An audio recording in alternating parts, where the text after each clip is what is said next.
How to play Kingshot on PC or Mac. I'm going to tell you how to play Kingshot on your PC or Mac. Kingshot is an Android or mobile strategy game, so to run it on desktop, you'll use an emulator like BlueStacks, LDPlayer, Player, or Mimu. They all work well. First, download and install your emulator of choice. I'm choosing BlueStacks by the way. Enable virtualization if prompted, and sign in to Google Play.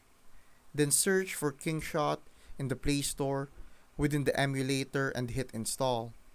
Once it's installed, launch the game. You will enjoy smoother graphics, precise mouse or keyboard controls, multi-instance play, and even macro or auto tap features if you need them. Emulators also let you open multiple windows to manage different accounts or farm faster.